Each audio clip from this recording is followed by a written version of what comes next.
Friends, दो बहुत ही अच्छे सब्जेक्ट्स हैं, फिलॉसफी एंड साइकोलॉजी। मुझे दोनों ही बहुत पसंद है। Philosophy has been my first love and if I say the second love that is psychology, because दोनों ही सब्जेक्ट्स हमारे खुद के नेचर, हमारी खुद की थिंकिंग पैटर्न्स, हमारी खुद की पर्सनालिटी, हमारी लाइफ, हमारे रिलेशनशिप्स, इन सब से जुड़ी होती है।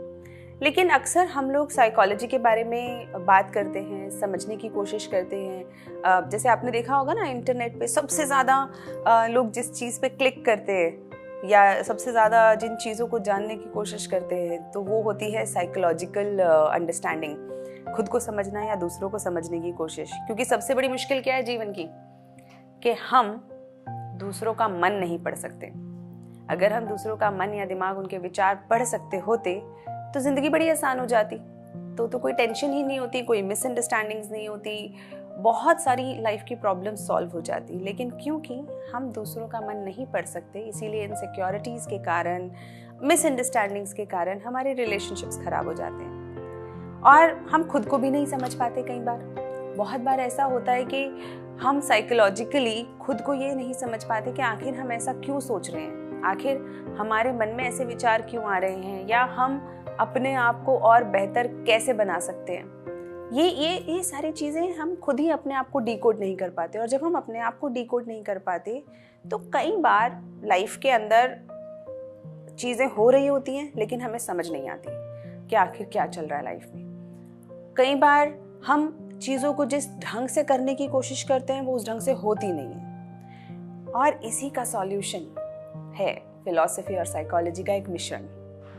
क्योंकि साइकोलॉजी एक तरीके का सिम्टम है, सिम्टम यानी कि एक कॉन्सिक्वेंस है। साइकोलॉजी बताता है हमारे थॉट्स, हमारे पैटर्न्स, हमारी सोचने विचारने की शक्ति, कि हम किसी विचार को क्यों लेकर आते हैं। तो आपने सुना होगा कि आजकल साइकोलॉजिकल प्रॉब्लम्स बहुत बढ़ गई हैं, यानी कि लोग मेंटली बहुत ज़्यादा परेशान हैं, डिप्रेशन का शिकार हो रहे हैं या अलग अलग चीज़ों के कारण परेशान हैं।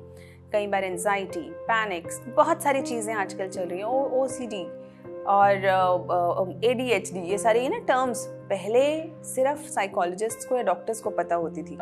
ये आजकल एक कॉमन पार्लांस बन गया है, जहाँ पे यंगस्टर्स, पेरेंट्स भी अब बहुत बार डॉक्टर्स, मेरे कहीं साइकोलॉजिस्ट से बात होती है तो ना वो बताते हैं कि पेरेंट्स आजकल ये नहीं कहते हैं कि हमारे बच्चे को ये प्रॉब्लम है या हमें ये प्रॉब्लम है। बच्चे लोग पहले से इंटरनेट से सर्च कर आते हैं और आते ही कहते हैं कि इसको ADHD है। These are technical terms, firstly, and secondly, these are all the result of what you are thinking. But important thing is, लेकिन सबसे ज़रूरी बात क्या है कि आखिर हम ऐसे सोच क्यों रहे हैं, हमारे ये विचार आ कहाँ से रहे हैं। अगर हमने कुछ सोचा, सपोजिटली आपने कुछ पॉजिटिव सोचा या कोई नेगेटिव बात सोची, आपने कोई जेलसी भरी थॉट रखी या आपने कोई नेगेटिव थॉट रखी किसी दूसरे के प्रति, खुद के प्रति भी। आपको पता है सबसे ज़्यादा, दूसरे की छोड़िए, सबसे ज़्यादा लोग अपने प्रति नेगेटिव सोचते हैं। They are their worst enemies. दूसरा जो बुराई करे उससे बहुत ज़्यादा तो बुराई हम अपने खुद के साथ कर देते हैं, जब हम अपने आप को इम्पोर्टेंस नहीं देते, अपनी सेल्फ वर्थ को नहीं पहचानते। And that is the worst thing we can do to our self. हम अपने आप के साथ और बुरा कुछ नहीं कर सकते जब हम अपने आप में ही अपनी कीमत आंख ना बंद कर दें। लेकिन ये सब साइकोलॉजिकल इफेक्ट्स हैं। इसके पीछे आता है फिलोसॉफिकल अंडरस्टैंडिंग। आखिर आपका बिलीफ सिस्टम क्या है? What is that you believe? What is the philosophy you believe in? Now philosophy is how do you see the world? आपको क्या लगता है दुनिया कैसे बनी? ये दुनिया में पर्पस क्या है? आप क्यों आए?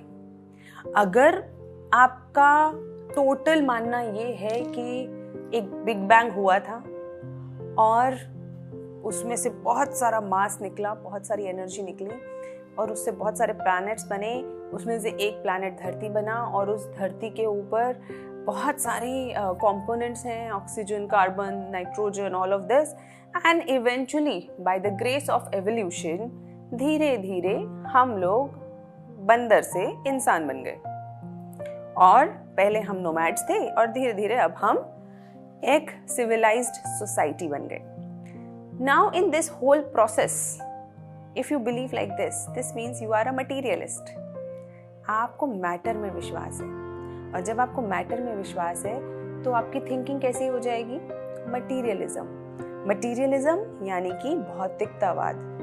भौतिक चीजों से आपको ज्यादा लगाव होगा, क्योंकि आपको लगता है अगर कि आपकी जिंदगी यहाँ पे सिर्फ 70 साल 80 साल है, 90 साल है, और इस 90 साल के बाद आप एग्जिस्ट करना बंद कर देंगे, उसके बाद खत्म हो जाएगी आपकी जिंदगी, तो आपकी सारी सोच विचार उस 90 सालों के लिए है। दूसरा, अगर आपको लगता है आप बहुत सारे इंडिविजुअल्स में से सिर्फ एक इंडिविजुअल है, यानी कि हम एक स्पीशीज हैं और स्पीशीज में सिर्फ सर्वाइवल ऑफ द फिटेस्ट वाला प्रिंसिपल आप बिलीव करते हैं कि सिर्फ वही सर्वाइव करेगा जो फिट होगा, this means you will have a competitive thoughts.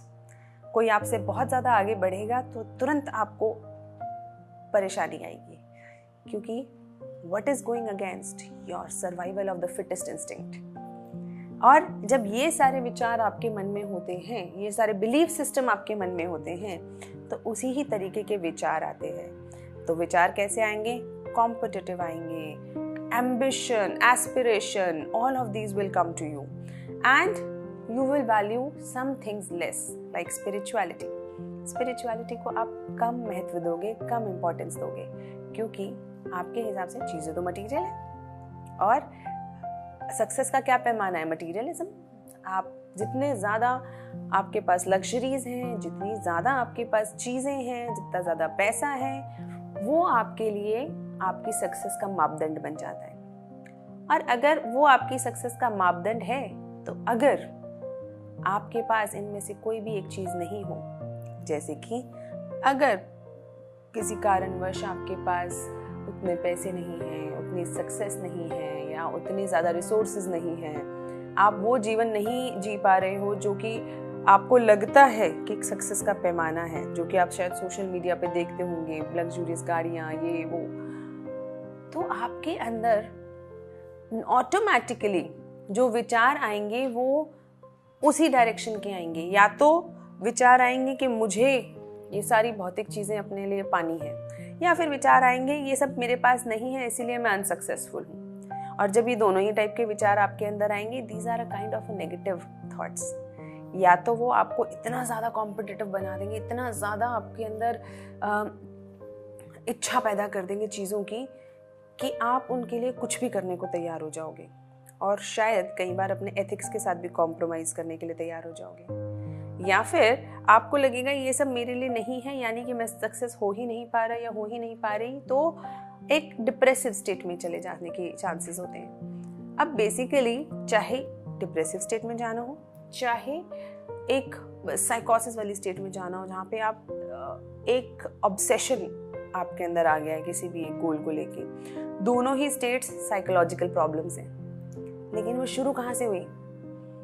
The things that you believe in, आपके बिलीफ सिस्टम से। इसी तरीके से अगर आप स्पिरिचुअलिटी में विश्वास करते हैं, आपको लगता है नहीं, there is a purpose to my life, there is something which is very important, so we have been on this earth, हम इस दुनिया में आए हैं, हमारा कोई एक और पर्पस है, हमारे पास एक हायर पर्पस है, जहाँ पे हम बाकी सारी स्पीशीज, बाकी सारे लोगों के साथ एग्जिस्ट करते हैं, ताकि एक हारमोनियस यूनिवर्स के अंदर हम रह सकें।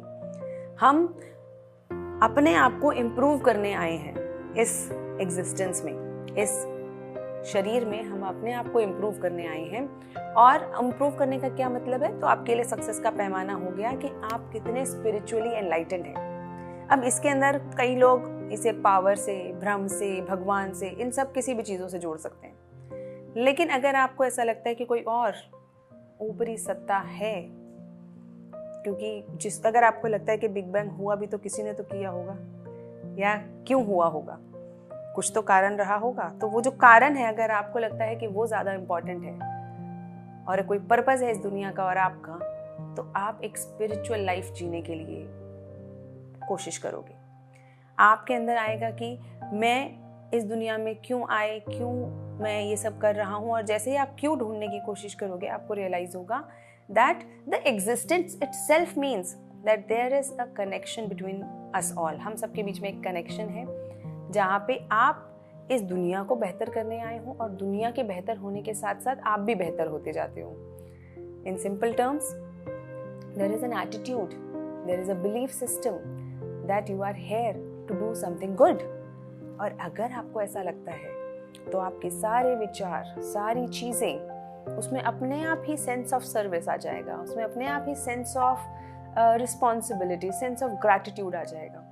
तो वो विचारों पे काम करने से पहले हमें जिस चीज़ पे काम करना होता है वो है हमारा belief system.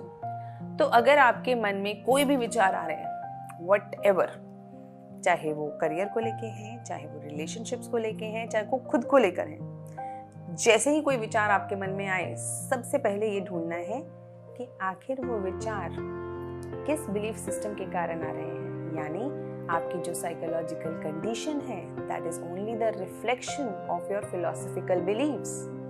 So philosophy and psychology are very interrelated and as it is said, जैसे कहा भी जाता है, philosophy is the mother of all sciences, all subjects. So philosophy, when you understand the philosophy behind things, you will know it's psychology, it's sociology, it's political science, everything you will know. But the belief system को जानना बहुत ज़रूरी है, क्योंकि हम psychology पे काम करते रहें लेकिन अगर हमारा बिलीफ सिस्टम ठीक नहीं हुआ तो प्रॉब्लम सॉल्व होगी नहीं, और बहुत अगर कोई प्रॉब्लम सॉल्व होगी तो टेम्पररी होगी.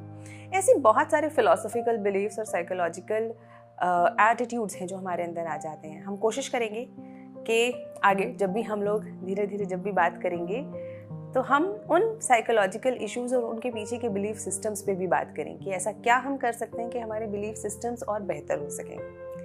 Till then, think about your belief systems. Thank you.